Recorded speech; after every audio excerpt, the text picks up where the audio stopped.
Hello दोस्तों, आप सभी लोग कैसे हैं। मैं राजस्थान समाज कल्याण स्कॉलरशिप पोर्टल पर हूं। एक नई अपडेट आई है तो मैंने सोचा क्यों ना आप सभी को बताई जाए। अपडेट क्या है वो देख लेते हैं। अभी 10 मई को एक नोटिस जारी हुआ है जिसमें कुछ फॉर्म रिजेक्ट कर दिए गए हैं। अब किन किन के फॉर्म रिजेक्ट हुए हैं वो मैं आपको पूरी डिटेल दूंगा, क्योंकि अभी बहुत सारे लोगों की मेरे पास इंक्वायरी आ रही है कि सर हमारा फॉर्म कईयों के स्कूल लेवल पर पेंडिंग पड़ा है, या स्कूल लेवल से अप्रूव हो गया है तो डीएलओ लेवल पे पेंडिंग पड़ा है, किसी के डीएलओ से अप्रूव हो गया है, किन्हीं के बिल जनरेट हुए पड़े हैं, पेमेंट तक सेक्शन हुआ पड़ा है।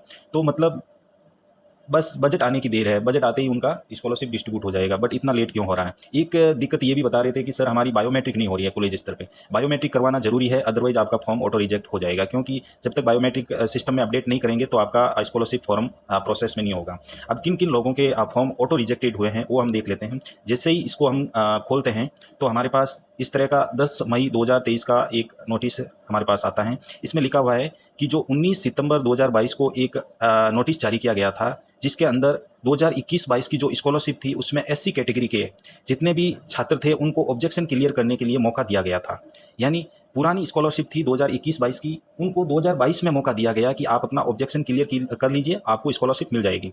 जिन्होंने ऑब्जेक्शन क्लियर नहीं किया, इसमें सीधा लिखा हुआ अनुसूचित जाति उत्तर मैट्रिक्स छात्रवृत्ति योजना अंतर्गत निर्धारित समय में ऑब्जेक्शन पूर्ति नहीं किए जा सकने के कारण विद्यालय व संस्थान स्तर पर लंबित छात्रवृत्ति आवेदनों को ऑटो रिजेक्ट किया गया। यानी वे एससी कैटेगरी के छात्र जिनका ऑब्जेक्शन आ रखा है, वो कॉलेज स्तर या विद्यार्थी स्तर पर फॉर्म पड़ा है, डीएलओ से अप्रूव हो गया, उनके तो स्कॉलरशिप आ गई है। बट जिनके संस्थान यानी कॉलेज या स्कूल लेवल पर फॉर्म पेंडिंग पड़ा है, उनके सभी के ऑटो रिजेक्ट कर दिए गए हैं। उनमें से 1515 छात्र आवेदन हैं जिनको ऑटो रिजेक्ट किया गया है।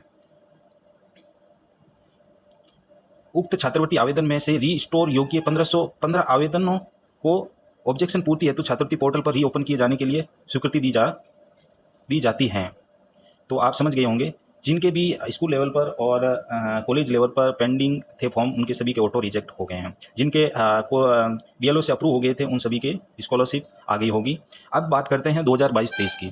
जिनके भी फॉर्म डीएलओ से अप्रूव हो गए हैं उनको कोई टेंशन लेने की बात नहीं है। जिनके बिल जनरेट हो रखे हैं या डीएलओ से अप्रूव है या पेमेंट सेक्शन है, उनकी स्कॉलरशिप आएगी। जैसे ही पेमेंट आ जाएगा, बजट आ जाएगा तो आपकी स्कॉलरशिप डिस्ट्रीब्यूट कर दी जाएगी।